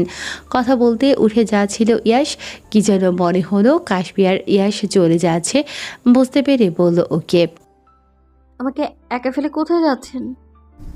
মেয়ে আর তার মায়ের জন্য গিফট আনতে। লাগবে না গিফট? ওসব পরে হবে। মেয়ের নাম কি রাখবো বলুন? ইয়াশ চোখ বুলালো মেয়ের দিকে, কিছুক্ষণ চুপ থেকে মুচকি হেসে বলল, এরা? না, হৃদি রাখবো। হুম, আমার মেয়ের নাম আমি রাখবো। মেয়ে বুঝি আপনার একার? ওকে জন্ম দিল কে? কাশফিয়া এমনভাবে কথাটা বলেছে ইয়াশ না মেনে পারল না ওর কথা। তবে এই নাম রাখার কারণটা কি বুঝলো না সে। ইয়াশ বা কাশফিয়ার নামের সাথে তো মিলে না নামটা। নিজের মনের কৌতূহল মেটাতে জিজ্ঞেস করলো কাশফিয়াকে, মৃদি নামটাই কেন? কারণ আছে তাই। কিছুক্ষণ ভাবুক দৃষ্টিতে কাশফিয়ার দিকে চেয়ে রইল ইয়াশ। কি যেন ভেবে হাসলো সে। হয়তো বুঝলো কাশফিয়ার এই নামটা রাখার কারণ। কথা বাড়ালো না আর মাথা নাড়িয়ে সম্মতি জানালো কাশফিয়ার কথায়। তবে মনে মনে ভেবে নিল ইয়াশ কাশফিয়ার মেয়ের যেই নামই রাখুক না কেন, ইয়াশ ওর পুস্কিকে ইরা নামেই ডাকবে। সময় আর স্রোত অপেক্ষা করে না কারোর জন্য। দিন পরিবর্তন হয়, সাথে পরিবর্তন হয় প্রতিটা মানুষের জীবনের গল্প। মাঝখানে পেরিয়ে গেছে 4টা বছর। পরিবর্তন হয়েছে অনেক কিছুই, তবে পরিবর্তনগুলো খারাপ নয়, সবটাই ছিল ভালো। এত পরিবর্তনের মধ্যে যে জিনিসটা অপরিবর্তনীয় রয়ে গেছে তা হলো উপমার প্রতি ইয়াশের ভালোবাসা। এতগুলো দিন পেরিয়েছে, কিন্তু ওদের দুজনের ভালোবাসা এখনও ঠিক প্রথম দিনের মতোই আছে। ঝগড়া ঝামেলা আগে যাই একটু হতো, এরা আসার পর তাও হয় না। মেগি নিয়ে ছোটাছুটি করতে করতেই কেটে যায় ওদের দিন। ঝগড়া করার সময় কোথায়? ইয়াশ কাশফিয়ার সংসার ভরে উঠেছে আনন্দে আর সুখে। কৌশিক ইনায়ার ঘর আলো করে এসেছে একটা ছোট্ট রাজপুত্র, নাম ওর ইরহান। ইনায়া আর কৌশিক এখানকার সব ছেড়ে ছুড়ে দেশে চলে গেছে প্রায় 2 বছর আগে। দেশে যাওয়ার জন্য আর কাছের মানুষগুলোকে দেখার জন্য সবসময় মনটা আকুপাকু করে কাশফিয়ার। কিন্তু ইয়াশের কাজের জন্য এখন আর বায়না করে না যাবে বলে। আস্তে আস্তে মানিয়ে নিয়েছে সবটা। কাশফিয়াকে দেখলে মাঝে মধ্যে অবাক হয় ইয়াশ। চঞ্চল মেয়েটা কেমন শান্ত হয়ে গেছে এখন। মাঝে মধ্যে কাশফিয়ার কাজে ইয়াশের রাগ হলে বকাঝকা করে, কিন্তু আগের মতো আর তর্কাতর্কি করে না কাশফিয়া। সে তো জানে ইয়াশের রাগ ক্ষণস্থায়ী। রাগ কমে গেলে তাকে বুকে টেনে নেবে আবার। আজকে ইরার জন্মদিন। বাড়িতে সকাল থেকে গেস্টদের আসা যাওয়া চলছে।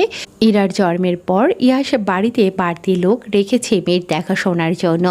আজকে সবটা সামলে নিচ্ছেন ওনারাই। কাশফিয়া নিজেই রুমে ছিল, সব গোছগাছ করে সাজতে বসেছে সে। কাশফিয়া আজকে পার্পেল কালারের একটা সুন্দর জর্জেট শাড়ি পরেছে। গলায় হাতে কানে ডায়মন্ডের পাতলা জুয়েলারি সেট। এগুলো ইয়াশেরই দেয়া। আগের বার অ্যানিভার্সারিতে কাশফিয়াকে শাড়ি আর জুয়েলারিগুলো গিফট করেছিল ইয়াশ। আগে সুযোগ বা সময় কোনোটাই হয়ে ওঠেনি এগুলো পরার। আজকে গেস্ট আসবে তাই কিছু না ভেবেই পরে নিল। কাশফিয়ার মাথার লম্বা চুলগুলো খুব বিরক্ত করছে ওকে। ছোট্ট একটা ক্লিপ দিয়ে আটকে নিয়েছে চুলগুলো। মেঝেতে ছড়িয়ে ছিটিয়ে পড়ে থাকা খেলনাগুলো চোখে পড়ল। একটা একটা করে তুলে রাখলো সব। হঠাৎই মনে হলো কেউ দাঁড়িয়ে আছে পেছনেই। কাশফিয়ার মাথার ক্লিপটা খুলে দিয়েছে সে। মানুষটা যে ইয়াশ ছাড়া আর কেউ নয় বুঝতেই বাকি নেই কাশফিয়ার। ইয়াশের এমন কাজে বিরক্ত হলো সে। উঠে দাঁড়িয়ে ঘাড় ফিরিয়ে তাকালো ইয়াশের দিকে। কিছু বলবে তখনই ইয়াশ কাছে টেনে নিল ওকে।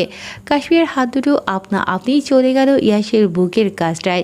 ইয়াশ ওর এলোমেলো চুলগুলো কানের পাশে গুজে দিয়ে বলল, বাহ, এটার মাম্মাকে অনেক সুন্দর লাগছে আজ। চোখ ঝলসে যাচ্ছে আমার। কিন্তু কিন্তু কি? এই সাজে তুমি রুম থেকে বেরোবে না। কেন? আমার উপমার সৌন্দর্য কেবল আমিই দেখব, অন্য কেউ না দেখুক। ইয়াশের কথায় পাল্টা প্রশ্ন না করে বলল কাশফিয়া। ঠিক আছে, বেরোবো না।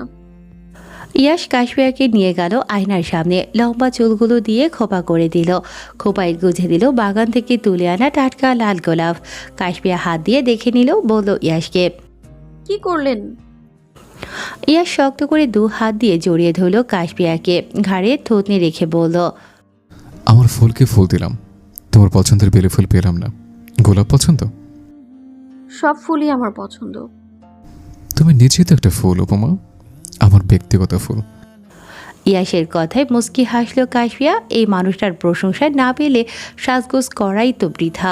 তবে ইয়াশকেও কম সুন্দর লাগছে না। সাদা রঙের শার্ট পরেছে ইয়াশ, কালো স্যুট প্যান্ট। মাথার সুন্দর চুলগুলো ব্যাক ব্রাশ করা, হাতে দামি একটি স্মার্ট ওয়াচ। সব মিলিয়ে ভালোই লাগছে ইয়াশকে। কাশফিয়া ইয়াশের গলা আঁকড়ে ধরল, বলল ওকে, ইরার পাপ্পাকেও কম সুন্দর লাগছে না। সুন্দরী মেয়েগুলোর থেকে দূরত্ব বজায় রাখবেন। আমাকে তো চেনেনি, এদিক সেদিক কিছু হলেই মাথার সব চুল ছেড়ে টাকলা বানাবো একদম। মৌয়ের করা হুমকিতে মনে মনে হাসল ইয়াশ। উপনিস মাথা নাড়ল কেবল। ইয়াশ কাশপিয়ার দিকে এগিয়ে যাচ্ছিল একটু একটু করে। কি হবে বুঝতে পেরে চোখ দুটো বন্ধ করে নিয়েছে কাশপিয়া।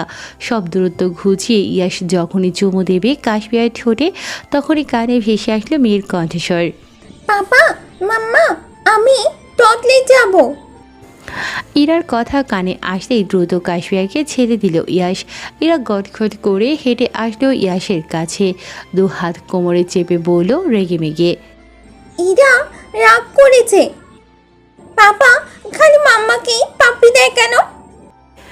ইয়াশ কোলে নিল মেয়েকে, দু গালে বেশ কয়েকটা চুমু দিয়ে বলল। বাবা মেয়ের কাণ্ড দেখে মুখ ভেঙচি কেটে বিড়বিড় করে বলল কাশপিয়া। হিংসুটে মেয়ে, তোর বাপ আমাকে আদর না দিলে তুই পৃথিবীতে আসতে কি করে? হ্যাঁ, আমার আদরে ভাগ বসাতে চায়। ভাবা যায় কি সাহস মেয়ের। কাশপিয়া কিছুক্ষণ দাঁড়িয়ে রইল ওভাবেই। ইরাকে বারবার কোলে নিতে চাইলেও আসলো না সে। ওদের গেস্টরা এসে বসে আছে, অপেক্ষা করছে ইয়াশ কখন ইরাকে নিয়ে যাবে। ইয়াশ ভাবলো এবার যাওয়া উচিত। কাশপিয়াকে রুমে বসতে বলে পা বাড়িয়েছিল যাবে বলে, তখনই কাশপিয়ার দিকে তাকিয়ে বলল ইরা। মাম্মা, ইরা টয়লেট যাবে। মেয়ের আদো আদো কথায় হেসে উঠল কাশপিয়া। ইরার ভারী রাগ হলো মায়ের হাসি দেখে। মেয়ের রাগ দেখেই ইয়াশ চোখ রাঙিয়ে তাকালো কাশপিয়ার দিকে। বহু কষ্টে হাসি থামালো কাশপিয়া। ইরাকে কোলে করে নিয়ে গেল টয়লেটে।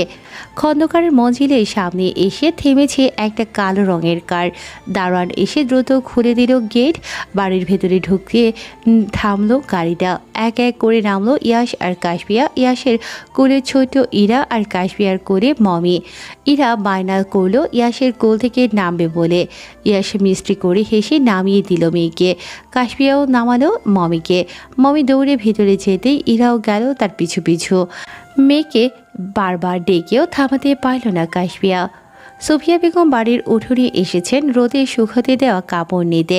হঠাৎই মনে হলো ওনার শাড়ির আঁচল ধরে টানছে কেউ। চোখের কালো ফ্রেমে চশমাটা ঢেলে সামনে তাকালেন তিনি। দেখতে পেলেন বছর চারেকের এক বাচ্চা মেয়েকে। ফর্সা শরীরে লাল গাউনে ঠিক যেন পরীর মতো লাগছে তাকে। মেয়েটার পাশেই দাঁড়িয়ে আছে একটা বিড়াল। এই বিড়ালকে তিনি দেখেছেন আগেও। আর মেয়েটা যে পুরোপুরি ওনার ছেলের মতো, চোখ নাক গায়ের রং একেবারে ইয়াশের মতো। চিনতে ভুল করেনি সুফিয়া বেগম। এ হলো ছোট ইরা, ওনারই রক্ত আর খন্দকার মঞ্জিলের রত্ন। হাতে থাকা কাপড়গুলো পাশেই দাঁড়িয়ে থাকা গৃহকর্মীর হাতে ধরিয়ে দিলেন সুফিয়া বেগম। হাঁটু গেড়ে বেছেতে বসে বললেন বাচ্চা মেয়েটাকে। নাম কি তোমার? সাথে সাথে উত্তর এলো ইরার থেকে। আমার তো অনেকগুলো নাম, কোনটা বলবো? যে নামটা বেশি পছন্দ। ইরা বেশ কিছুক্ষণ ভেবে উত্তর দিল। পাপার প্রিন্সেস আর মাম্মার লিডি। ইরার এমন অস্পষ্ট কথা আর কেউ বুঝবে কিনা সন্দেহ, তবে সুফিয়া বেগম বুঝলেন ঠিকই। দ্বিতীয় নামটা যে সে রিধি বলেছে এটাও বুঝে নিলেন। ইরার ছোট্ট হাতটা টেরি নিজের কাছে নিয়ে আসলেন। আবারও জিজ্ঞেস করলেন ওকে। তুমি আমাকে চেনো? না তো। আমি তোমার পাপার আম্মু, বুঝলে? বুঝদারের মতো উপর নিচ মাথা নাড়ল ইরা। কি বুঝলো কে জানে। কিছুক্ষণ পর সুফিয়া বেগমের মতোই মাটিতে বসলো ইরা। মমির গায়ে হাত বুলিয়ে দিয়ে বলল। শোনো পাপার আম্মু, বলো সোনা। আমার মমিকে খাবার দাও, ওর খিদে পেয়েছে। সুফিয়া বেগম হাসলেন, কোলে তুলে নিলেন ইরাকে। কাশপিয়ার কল্পে সিমি, আফিয়া আর উজ্জ্বল সহ বাড়ির সকলে বেরিয়ে এসেছে উঠোনে। সুফিয়া বেগমের ইশারায় বিড়ালটাকে ভেতরে নিয়ে গেল সিমি। ইরাকে রাগ করলে ওকে বোঝালেন মমিকে খাবার দেওয়ার জন্যই ভেতরে নিয়ে যাওয়া হচ্ছে। কাশপিয়া আর ইয়াশ মাত্রই এসে দাঁড়ালো সবার সামনে। ওদেরকে দেখে ছুটে গেল আফিয়া আর উজ্জ্বল। ব্যাগপত্র সব নিয়ে গেল বাড়ির ভেতরে। খন্দকার মঞ্জিলে আজ খুশির আমেজ। আসার আগে ইয়াশ কাউকে জানায়নি, তাই আনোয়ার সাহেব, উজ্জ্বল আর বাকিরা বকাঝকা দিচ্ছেন ওকে। সুফিয়া বেগম আর আফিয়া রান্নার কাজে ব্যস্ত। আজ ইয়াশের পছন্দের সব খাবার বানাচ্ছেন মা মেয়ে মিলে।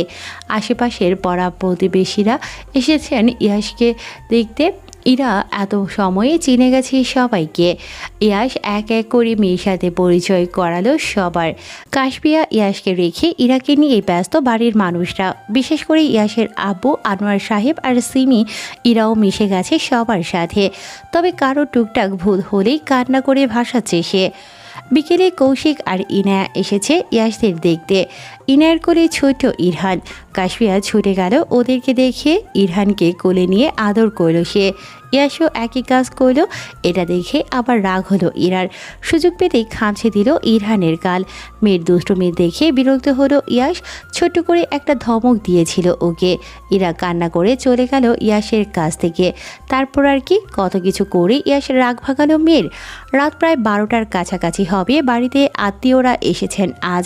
ইনায়া আর কৌশিকও থেকে গেছে। কাশপিয়ার পাশটায় শুয়ে আছে ইরা। ইয়াশ বসে আছে সোফায়, বিড়বিড় করে বলছে মা মেয়ের দিকে তাকিয়ে। মেয়েটাকে দেখতে পুরো আমার মতো হলেও মায়ের মতো ঘ্যাটতারা হয়েছে। ইয়াশের কথা ইরা বা কাশপিয়া কারোরই কাটে যায়নি। নিশ্চিন্তে ঘুমোচ্ছে ওরা। ইয়াশ ল্যাপটপে হাতে নিয়ে বসে আছে সোফায়, মনোযোগ দিয়ে কিছু করছে। কিছুক্ষণ না যেতেই মা মেয়ে দুজনে উঠে গেল ইয়াশের কাছে। দুই পাশে দুজন বসে হঠাৎই চিৎকার দিয়ে উঠল। ভয়ে ইয়াশের হাত থেকে পড়ে গেল ল্যাপটপটা। রেগে তাকালো কাশপিয়ার দিকে। ইয়াশের রাগান্বিত চেহারা দেখে হাসি থামিয়ে চুপ করে গেল কাশপিয়া। কিন্তু ইরা তো এক কাঠি উপরে। ইয়াশের কোলে উঠে মাথার চুলগুলো সব শক্ত করে ধরে রেখেছে। ইয়াশ ধমকের স্বরে বলল মেয়েকে। এরা হচ্ছে কি? বাবার বড়সড় ধমকে চুপচাপ মায়ের কাছে চলে গেল ইরা। ইয়াসে বিরক্ত হয়ে বলল কাশপিয়াকে। এসব কি উপমা? আমার মেয়েকে বাদর বানাচ্ছ তুমি? মেয়ে তো বাদরই, আপনার মতো বাদর। অথচ এই বাদরের আদর না পেলে তোমার শ্বাস নিতে কষ্ট হয়। কাশপিয়া মুখ ভেঙচি কেটে ইরাকে কোলে নিয়ে চলে গেল বিছানায়। ইয়াস হাসলো ওর মুখের ভঙ্গিমা দেখে। রান্নাঘরের জিনিসপত্র সব গুছিয়ে নিজের রুমে যাচ্ছিলেন সুফিয়া বেগম। ইয়াসের রুমের দরজা খোলা, তাই চোখ পড়ল ওনার। ইয়াসের রুমের দরজার সামনে দাঁড়িয়ে পুরো ঘটনা দেখলেন তিনি। ছেলে বৌমার সুখের সংসার দেখে ভালোই লাগছে ওনার। ইয়াসের চোখ পড়ল মায়ের দিকে। রুম থেকে বেরিয়ে সুফিয়া বেগমের সামনে দাঁড়াতেই বললেন উনি। আসলে তবে আবার ফিরে যাবে নিশ্চয়। চলেই যখন যাবে তাহলে আসলে কেন? ইয়াস কিছুক্ষণ চুপ থেকে বলল সুফিয়া বেগমকে। এবার আর ফিরে যাচ্ছি না আম্মু। ইয়াসের কথা শুনে খুশি হলেন সুফিয়া বেগম। এই যে আশা করেননি তিনি। ছেলে বৌমা আর নাতনিকে এবার থেকে কাছে পাবেন ভাবতেই খুশিতে চোখের কোণে পানি জমা হলো ওনার। ছেলের সাথে কিছুক্ষণ কথা বলে চলে গেলেন নিজের রুমে। সকাল পেরিয়ে বিকেল হয়েছে। বাড়ির মেহমানরা অনেকেই চলে গেছেন, আবার কেউ কেউ থেকে গেছেন। ইয়াস বাড়িতে নেই, হয়তো রুহির কবরের কাছে গেছে। কাশপিয়া মনে মনে এটাই ভেবে নিয়েছে, তাই আর কল দিয়ে বিরক্ত করল না ইয়াসকে। রুমে গিয়ে অপেক্ষা করতে লাগলো ওর আসার। ব্যালকনিতে রাখা ফুলের টবগুলো এলোমেলো হয়ে আছে দেখে কাশপিয়া হেঁটে গেল ব্যালকনিতে। ওর পিছু পিছু গেল ইরাও। কিছুক্ষণ বাইরের দিকে তাকিয়ে কি যেন ভেবে ডাকলো কাশপিয়াকে। মাম্মা। কাশপিয়া ফুলের টবগুলো ঠিক করতে করতে উত্তর দিল মেয়ের কথার। বলো। ভাঙা ভাঙা কণ্ঠে বলল ইরা। ওখানে নাকি খুমপুরি শুয়ে আছে। দ্রুত ইরার দিকে তাকালো কাশপিয়া। ওর হাতের ইশারা অনুসরণ করে সামনের দিকে তাকালো সে। নজরে এলো রুহির কবরটা। ওর রুমের ব্যালকনি থেকে রুহির কবরস্থান পুরোপুরি না হলেও খানিকটা দেখা যায়। দীর্ঘশ্বাস ফেলে ইরাকে বলল কাশপিয়া। কে বলেছে? কাশপিয়া মুচকি হেসে ইরার মাথার চুলগুলো ঠিক করে দিয়ে বলল। হ্যাঁ, ওখানে ঘুম পড়ে শুয়ে আছে। ঘুমপুরি আমার কি হয় মাম্মা? তোমার আন্টি হয়। নাম কি তার? রোহি। কিছুক্ষণ ভেবে বের করলো ইরা। রুহি নামটা ওর অন্য নামের মতোই, যে নামে কাশপিয়া ডাকে সব সময়। ছোট্ট মাথায় প্রশ্ন এলো ইরার। ঘুম পড়ি কি ওকে ভালোবাসে? জিজ্ঞেস করলো কাশপিয়াকে। পরি কি ইরাকে ভালোবাসে মাম্মা? সে তো নেই মামুনি, থাকলে অনেক ভালোবাসতো তোমাকে।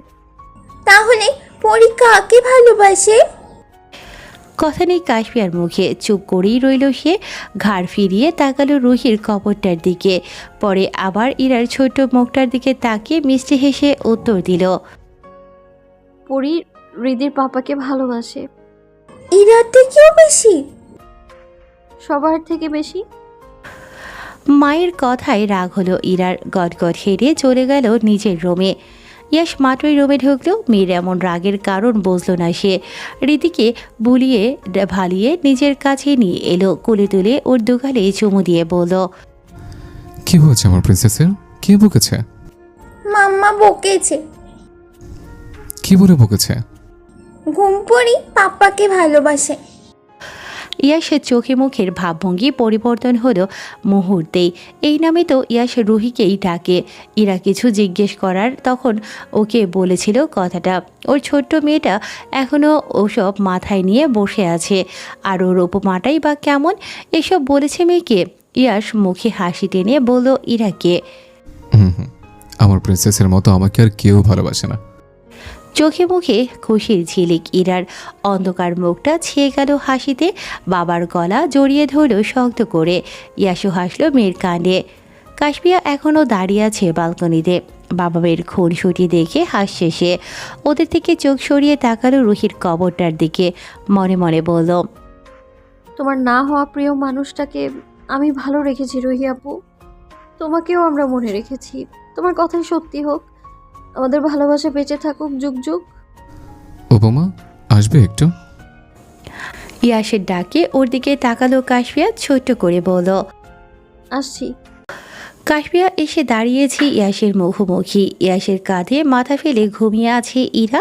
ইয়াস কাশপিয়াকে বিছানায় ফেলে রাখা শাড়ি চুড়িগুলো দেখিয়ে বলল এগুলো পরে রেডি হতে, সে আসে এখনই। কাশপিয়া কেবল মাথা নেড়ে সায় জানালো ইয়াসের কথায়, মুখে কিছুই বলল না সে। ইয়াসের আনা নীল রঙের শাড়ি, চুড়ি আর বেলি ফুলের গাছরা পরে তৈরি হয়েছে কাশপিয়া। বিকেল পেরিয়ে রাত হতে চলল, কিন্তু ইয়াসের আসার নাম নেই। ইরা তার বাবার সাথে আছে, তাই চিন্তা করলো না ওকে নিয়ে। কাশপিয়ার থেকে ইয়াসকে ইরা একটু বেশি ভালোবাসে। মেয়ে তার বাবার কাছে থাকলে নিশ্চিন্তে থাকে কাশপিয়া। বিছানায় বসে থাকতে থাকতে বিরক্ত কাশপিয়া। উঠে গিয়ে আয়নার সামনে দাঁড়িয়েছিল মাত্রই ইয়াস এসে পেছন থেকে জড়িয়ে ধরল তখনই। কাশপিয়া ওভাবে দাঁড়িয়ে থেকেই বলল ইয়াসকে, মেয়ে কোথায়?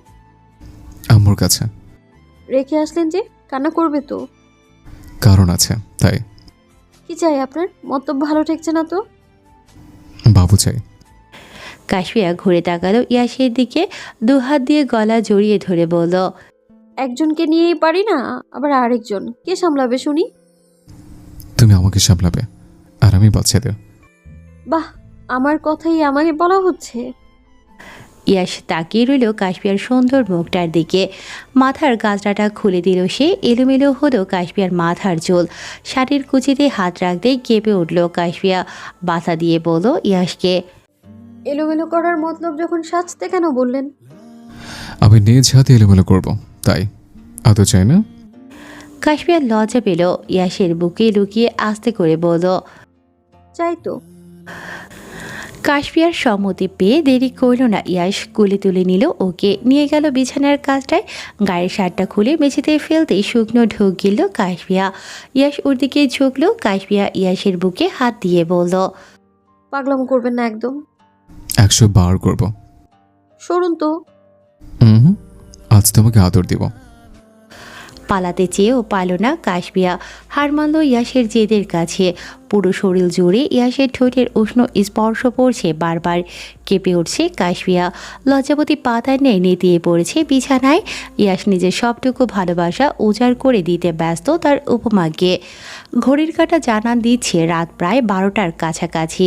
ইয়াস শুয়ে আছে কাশপিয়ার ছোট্ট বুকে মাথা রেখে। দুহাতে শক্ত আলিঙ্গনে জড়িয়ে ধরেছে ওকে, এমনভাবে ধরে রেখেছে নড়াচড়ার অবকাশটুকুও নেই। মনে হচ্ছে ছাইলেই পালাবে সে। কাশপিয়া হাত বুলালো ইয়াসের মাথার ঘন চুলের ভাঁজে। মুস্কি হেসে বলল, প্রফেসর সাহেব, আপনি আমার ভালো থাকার ঔষধ। ইয়াস মুখ তুলে তাকালো। ঘুম ভেঙে গেছে ওর অনেক আগেই। কাশপিয়ার সুন্দর মুখটা দেখে মন ভালো হয়ে গেল মুহূর্তেই। ঠোঁটের কোণে এক চিলতে হাসি নিয়ে ঠোঁট ছোঁয়ালো কাশপিয়ার কপালে। ওর চোখ মুখে এসে পড়া এলোমেলো চুলগুলো কানের পাশে গুজে দিয়ে বলল, তুমি আমার জীবনে আসা বসন্তের ফুল, আমার শূন্য হৃদয়ের রঙের বন্যা, আমার অন্ধকার জীবনে আলোর দীপশিখা তুমি, আমার উপমা তুমি। কাশপিয়া ঠোঁটের কোণে হাসি ফুটে উঠল মুহূর্তেই। শক্ত করে জড়িয়ে ধরল ইয়াসকে। চোখ দুটো বন্ধ করে বলল সে, ভালোবাসি প্রফেসর সাহেব। এই ছন্ন ছাড়া অগোছালো উপমা আপনাকে অনেক ভালোবাসে। আমি তোমাকে ভালোবাসি উপমা, ভীষণ রকমের ভালোবাসি। ইরার ছোট্ট পা দুটোতে আলতা লাগিয়ে দিচ্ছে কাশফিয়া। সুন্দর একটা লাল সাদা রঙের শাড়ি পরিয়েছে ওকে, সাথে ম্যাচিং ব্লাউজ। লাল পাড়ের সাদা শাড়িটা ইরার শরীরে মানিয়েছে ভালো, ঠিক যেন পুতুলের মতো লাগছে ওকে। কাশফিয়া নিজেও একই রকম ডিজাইন আর রঙের শাড়ি পরেছে, লম্বা চুলগুলো সব খুলে রাখা ওর। মায়ের সাথে নিজের শ্বাস প্রশ্বাস সব মিলেছে দেখে ভীষণ খুশি ইরা। কিন্তু ওর চুলগুলো যে ছোট, মেঝেতে পড়ে থাকা মায়ের লম্বা চুলগুলো বারবার সে নিজের মাথায় এনে লাগাচ্ছে। আয়নার দিকে তাকিয়ে হাসতে হাসতে বলছে কাশফিয়াকে, মাম্মা দেখো তো, ইরা কি সুন্দর লাগছে না? মেয়ের আদুরে কথাগুলো শুনলে সবসময়ই হাসি পায় কাশফিয়ার। এখনও তার ব্যতিক্রম হয়নি। ওর এমন কাণ্ড দেখে হেসে উঠেছে সে। ইরার হাত টেনে নিজের কাছে নিয়ে এসে দুগালে দুটো চুমু দিয়ে বলছে, ইরাকে আজ পরীদের মতো সুন্দর লাগছে। ইরা হেসে উঠল মায়ের কথায়। গলা জড়িয়ে ধরে নিজের ছোট্ট পাতলা ঠোঁট দুটো দিয়ে চুমু দিল কাশফিয়ার পুরো মুখে। ইয়াস মাত্রই রুমে ঢুকলো। মেঝেতে বসে থাকা ইরা আর কাশফিয়াকে দেখল সে। কাছে গিয়ে জিজ্ঞেস করলো, কি হচ্ছে মা মেয়ের মধ্যে? ইরা তো নিজের কাজে ব্যস্ত, কাশফিয়ার চুলগুলো নিয়ে খেলা করছে সে। কাশফিয়া তাকালো ইয়াসের দিকে, বলল ওকে, দেখছেন না কি হচ্ছে? ইরা ওর পাপ্পার জানকে আদর দিচ্ছে। ইরার মুখের হাসি মিলিয়ে গেল। মায়ের কথা বুঝতে না পেরে তাকিয়ে রইল ফ্যাল করে মেয়ের এমন চাহনি। আর কাশফিয়ার কথায় বলল ইয়াস, তোমার কি আর বুদ্ধি হবে না? মেয়ের সামনে কিসব কথা বলে? আমি বললেই দোষ। মেয়ে ঘুমিয়ে পড়লে যে কে আমায় জড়িয়ে ধরে বলে, জড়িয়ে ধরতে বলে, আদর দিতে বলে। ইয়াস মাথায় হাত ঠেকালো। কাভার থেকে কাপড় বের করে ওয়াশরুমের দিকে যেতে যেতে বলল, এই উপমাকে নিয়ে বিপদে আছি আমি। ইয়াসের কথা কানে আসলো না। কাশফিয়ার জিজ্ঞেস করলো ইরাকে, ইরা, তোর বাপ বিড়বিড় করে কি বলছে রে? ইরা হাত দুটো দুদিকে নিয়ে মুখে ভেঙচি কেটে বলল, কি জানি বাবা। কাশফিয়ার বোধ হয় রাগ হলো কোনো কারণে। ইয়াসের কথা না শুনলেও মুখের ভাবভঙ্গি দেখে বুঝতো ভালো কিছু বলেনি ওকে। কাশফিয়া তাকাচ্ছে বারবার ওয়াশরুমের দিকে, অপেক্ষা করছে ইয়াস কখন বেরোবে। এরা নিজের মতো খেলা করছে, গোলাপ ফুল ছিঁড়ে তার পাপড়ি ছড়িয়ে ছিটিয়ে ফেলেছে মেঝেতে। অপেক্ষার অবসান হলো কাশফিয়ার। ইয়াস চলে যেতে চাইলে পথ আটকালো কাশফিয়া। ইয়াস বারবার পথ ছাড়তে বলেও কাশফিয়া শুনল না তার কথা। এসব দেখে ইরা ভ্রু কুঁচকে একবার তাকাচ্ছে ওর মায়ের দিকে, তো আরেকবার তাকাচ্ছে বাবার দিকে। কাহিনী কি কিছুই ইরার ছোট্ট মাথায় ঢুকছে না।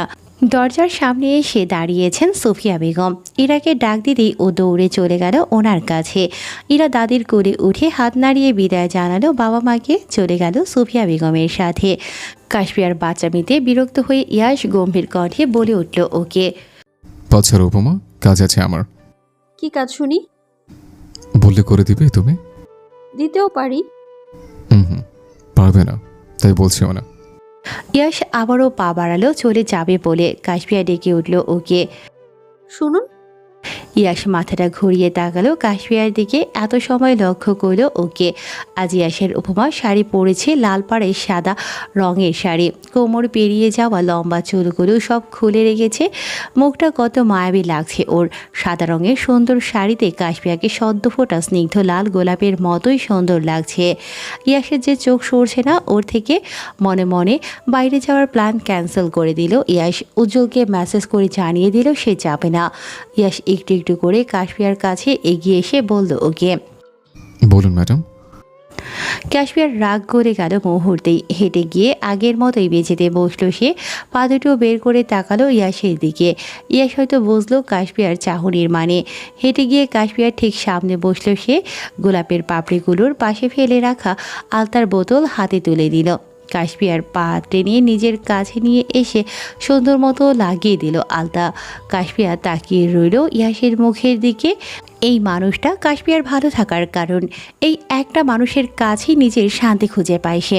কাশপিয়ার কোনো ইচ্ছেই অপূর্ণ রাখেনি ইয়াশ। না চাইতেও বুঝে নিয়েছে সব ভালো লাগা খারাপ লাগা, নিজের সবটুকু দিয়ে চেষ্টা করে ওকে ভালো রাখার। ইয়াশ এখনও সেই প্রথম দিনের মতোই আছে, ভালোবাসে আগলে রেখেছে কাশপিয়াকে। সত্যি কাশপিয়া ভাগ্যবতী, এই খন্দকার মঞ্জিলে সবার ভালোবাসা পেয়েছে সে। ছোট্ট ইরা এসেছে ওর কোল আলো করে, সবশেষে ইয়াশের ভালোবাসা পেয়েছে কাশপিয়া। কাশপিয়া তো ভাগ্যবতী, ইয়াশের উপমা সে। কথাগুলো ভেবে আর মনে হাসলো কাশপিয়া। ইয়াশ তখনই তাকালো কাশপিয়ার হাসি মাখা মুখটার দিকে, ঘাড় কাত করে এক ধ্যানে তাকিয়ে রইল ওর দিকে। ইয়াশের চোখের সামনে হাত নেড়ে বলল কাশপিয়া, কি দেখছেন? আমার উপমা কি তুমি এত সময় কি দেখলে শুনি? মুস্কি হেসে বলল কাশপিয়া, আমার জাতকে, আমার বর্তমান আর ভবিষ্যৎকে। দিনের বেলা চাঁদ উঠে বলছে। আপনার উপমার মনের আকাশে ওঠে। ইয়াশ হেসে উঠল কাশপিয়ার কথায়। কাশপিয়া মাথা রাখলো ইয়াশের কাঁধে, দুজনে মিলে গল্প করলো অনেকক্ষণ। সকাল গড়িয়ে বিকাল হয়েছে, বাড়ির সবাই যার যার রুমে আছেন এখন। কিছু সময় আগেই হই হুল্লোড়ে মেতেছিল পুরো বাড়ি, এখন একটা মানুষের শব্দ শোনা যাচ্ছে না। এই সময়টাতে এমনই হয়, উজ্জ্বল আর ইয়াশ বাইরে চলে যায় যে যার মতো। পারিবারিক ব্যবসা নিয়ে এখন আর ভাবতে হয় না আনোয়ার সাহেবকে, তার ছেলে আর মেয়ে জামাই সামনে নেয় সবটা। আফিয়া আর সুফিয়া বেগম সারাদিনের কাজের পর নিজেদের রুমে চলে যান বিশ্রাম নিতে। সীমিত সারাক্ষণ খেলা করে ইরাকে নিয়ে। আজ আকাশে মেঘ জমেছে, প্রকৃতি পূর্বাভাস দিচ্ছে যখন তখন বৃষ্টি আসার। কাশপিয়া দাঁড়িয়ে আছে ব্যালকনিতে, দূরে থাকা কদম ফুলের গাছটার দিকে তাকিয়ে আছে এক ধ্যানে। গাছের সুন্দর হলুদ ফুলগুলো মন কেড়েছে কাশপিয়ার। মনে মনে ভাবলো বৃষ্টি আসলেই ভিজবে সে, একগুচ্ছ কদম ফুল হাতে হাঁটবে বৃষ্টি ভেজার রাস্তার মাঝে। সত্যি হলো কাশপিয়ার ভাবনা। ভাবতে না ভাবতে মেঘ ডেকে শুরু হলো বৃষ্টি। শান্ত প্রকৃতি অশান্ত হলো মুহূর্তেই, ভিজিয়ে দিল সব গাছপালা। বৃষ্টির পানি এসে ছুঁয়ে দিল কাশপিয়ার মুখ। এই ঝুম বৃষ্টিতে ভিজবে না সে, বৃষ্টির প্রকোপ আরেকটু কমলে বের হবে। ইয়াশ রবি নেই, ইরাকে একটু আগে সিমি এসে নিয়ে গেল। কিছুক্ষণ গেলে বৃষ্টির প্রকোপ কিছুটা কমলো, আস্তে আস্তে নিচে নেমেছে কাশপিয়া। গার্ডেনের দিকটায় কদম ফুলের গাছ, আলতারাঙা পা ফেলে ওদিকেই হেঁটে গেল সে, কিন্তু কত চেষ্টা করেও ছিঁড়তে পারল না একটা ফুলও। ব্যালকনিতে দাঁড়িয়ে কেউ একজন দেখে যাচ্ছে কাশপিয়ার চঞ্চলতা। মেয়েটার বয়স বাড়লেও মনটা সেই বাচ্চাদের মতোই এখনও। কাশপিয়াকে তীক্ষ্ণ দৃষ্টিতে পর্যবেক্ষণ করা মানুষটা ইয়াশ ছাড়া আর কেউ নয়। ইয়াশের আজ মনে পড়ছে সেদিনের কথা, যেদিন কাশপিয়াকে প্রথম দেখেছিল সে। এমনই এক বৃষ্টি ম্লান দিনে শাড়ি পরিহিত কিশোরী কাশপিয়া হেঁটে যাচ্ছিল পাকা রাস্তা দিয়ে, হাতে ছিল একগুচ্ছ কদম ফুল। মেয়েটার সৌন্দর্য, চাহনি, চালচলন সব কিছুই নজর কেড়েছিল ওর। কি যেন ভেবে মুস্কি হাসল ইয়াশ, নেমে গেল নিচে। কাশপিয়া হাঁটছে গার্ডেনের পাশের পাকা রাস্তা দিয়ে, পরনে লাল পাড়ের সাদা শাড়ি, লম্বা চুলগুলো খুলে রাখা। ওর হাঁটার সাথে চুলগুলো ঢেউ খেলে যাচ্ছে পার পার। কাশপিয়ার হাতে আর পায়ে সুন্দর করে আলতা লাগিয়ে দিয়েছে ইয়াশি। আজ বাঙালি বধূর সাজে সেজেছে কাশপিয়া। এই সুন্দর পরিবেশে বৃষ্টি বিরাজ করতে দারুণ লাগছে ওর। কাশপিয়ার মনে হলো পেছনে গিয়েও দাঁড়িয়ে আছে। তাকাতেই দেখতে পেল ইয়াশকে, কয়েক পা পিছিয়ে গেল সে, গলা শুকিয়ে কাঠ। ইয়াশ নিশ্চয়ই বকাঝকা দেবে এখন, গালে একটা চর দিলেও অবাক হবে না সে। তারপর টানতে টানতে নিয়ে যাবে রুমে। মিথ্যে হলো কাশপিয়ার ভাবনা, ইয়াশ তেমন কিছুই করলো না, বরং ওর সামনে এনে একগুচ্ছ কদম ফুল ধরল। কাশপিয়া অবাক হলো বটে, আজ মহাশয়ের রাগ গেল কোথায়। বেশি কিছু না ভেবে কাশপিয়া হাতে নিল কদম ফুল। ঠোঁটের কোণে হাসি ফুটে উঠল ওর। বৃষ্টি কিছুটা কমেছে এখন। ইয়াশের হাত ধরে হেঁটে যাচ্ছে কাশপিয়া। গার্ডেনের দিকটায় পাতানো একটা বেঞ্চে এসে বসে দুজনেই। কাশপিয়ার মাথায় আসলো হুট করেই, ইয়াশ তো সেদিন বলেছিল কাশপিয়ার সাথে ওর প্রথম দেখা স্কুলের প্রোগ্রামে। তাহলে কাশপিয়ার মনে নেই কেন? কিভাবে, কখন দেখা হয়েছিল জিজ্ঞেস করবে কি আবার? কৌতূহলী কাশপিয়া প্রশ্ন করল ইয়াশকে, আমাদের প্রথম দেখা আমার স্কুলের প্রোগ্রামে, তাই না? ইয়াশ কাশপিয়ার এলোমেলো ভিজে চুলগুলো কানের পাশে গুজে দিয়ে বলল, আমার মনে নেই কেন? আমি কি আপনাকে দেখিনি? হয়তো না, দেখলেও তোমার মনে নেই। বেশি কিছু না বলে একটাই কথা জিজ্ঞেস করল কাশপিয়া, তার মানে আপনার অতীতেও আমি ছিলাম? আবারও ছোট্ট করে উত্তর এলো ইয়াশের থেকে। অতীতে ছিলাম, বর্তমানে আছি, আর ভবিষ্যতেও থাকবো। ইয়াশ তাকিয়েছে কাশপিয়ার দিকে, ঠোঁট নাড়িয়েছে কিছু বলবে বলে। তখনই কাশপিয়া নিজের আঙুল চেপে ধরল ইয়াশের ঠোঁটে, মিষ্টি হেসে বলল ওকে। ইয়াশ নিষ্পদক চোখে তাকিয়ে রইল কাশপিয়ার মুখটার দিকে। মেয়েটা হাসে, বৃষ্টির টুপটাপ পানিতে ভিজে গেছে পুরো মুখ। ইয়াশের হিংসা হচ্ছে বৃষ্টির পানির ওপর। ওর উপবাকে কেন ছবি বৃষ্টির পানি? ইয়াশ উঠে দাঁড়িয়েছে, কাশপিয়ার হাত ধরে ওকে নিয়ে যেতে চাইছিল রোমে, বাধা দিল কাশপিয়া।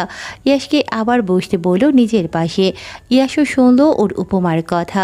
পাশটায় বসতেই ইয়াশের কাঁধে মাথা রাখল কাশপিয়া, হাতটা শক্ত করে ধরে বলল আদরে গলায়, আমার এত সুন্দর কথার উত্তরে আপনি রাগ করতে পারলেন?